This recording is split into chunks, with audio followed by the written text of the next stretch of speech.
او د ظاهري امراضو لپاره دا صورت چې کوم دینه دا څه شی دی دا یو لوی علاج دی حدیث مبارک کی راضی بخاری شریف کی حدیث تے یو پیرد نبی کریم صلی اللہ علیہ وسلم صحابہ کرام یو وفد یو زیت دلو د نبی علیہ السلام په ژوند باندې نو هغه علاقه کې د خلکو نه ډوډۍ وغوښته چې رمنګ له سره چې ډوډۍ تنظیم وکړي او دا لازمی ده چې په کوم ځای کې د هوټل یا داسې تنظیم ني نو هغه ځای خلکو باندې لازمه ده چې ململه به ډوډۍ ورکړي خو لیکن خلک بے خوند او نغی انکار وکاو د صحابو ته ډوډۍ ورنکړه بیا چې دا کارو شنو لږ ساعت بعد شپه شروع کېدو کې و چې د هغه قبیلې کوم سردار او نغه مار یا لړم وچی شو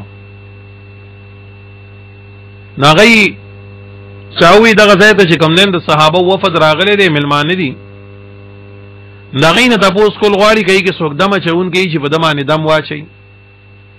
دا غیراله او د دینه تاسو کو حل فیکم راقن پتا سو کې څوک دمه چون کې شته ویولي وی زمونږ د قبیلې چې کوم سردار دی کوم مشر دی نغه ماریا لړم چی چلے یو صحابي وی ماته چې زیما او زما په دم واشم خو په شرط د دی باندې تاسو موږ سره زیاتې کړې دي نو تاسو مماله په دی باندې یو کنده ګډي را کوی نه لو په دم شو غیر صد غاړه کې خدا صحابي جلال او دمه په واچون الله پاک غیله صحت ورکو او کنده ګډي ولا ورکړي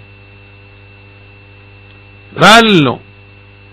صحابه کرام بعضوی دا موږ استعمالو بعضوی نه زکه دا خو په دم باندې تاغستی دي بیا غزال یو مسله ده بیا نبی علیہ الصلوۃ والسلام لچرال النبی علیہ السلام ته تاسو کوي تا باغ باندې صدمه چولیو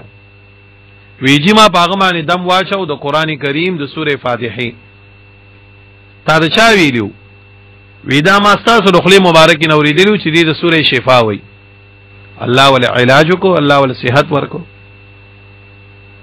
دې ځای کې علماء یو دا نقطه لیکلي دا چې د دم چولو د پاره لازم نه ده چې وسړي سره به اجازه وي وزل د نبی علیہ السلام صحابي له اجازه نه ورکړه خو صرف فضیلت د دې ویلې دغه په دم واچو الله پاک ول صحت ورکو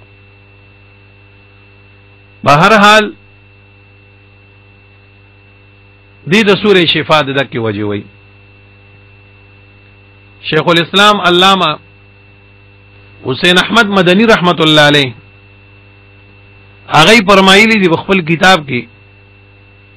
چې دا سوره فاتحه څوک د سحر د مزنا مخ کې او د سنتو نه بعد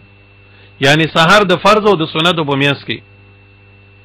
یو سلوي خپيري اول ولین الله پاک بدل د لا علاج مرض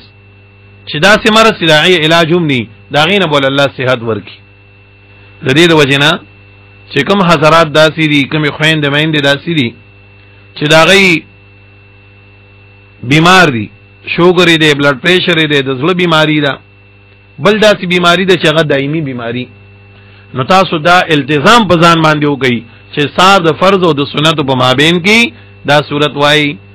سره بسم الله یو سلوي خبيري او په ځان شوب کوئی په بو باندې او غس کوي الله پاک بدله ضرور علاج کوي او صحت بدل درکوي ان شاء الله د دې صورت بلوم د غیته ویل کېږي تعلیم المسأله تعلیم المسأله یعنی تعلیم دو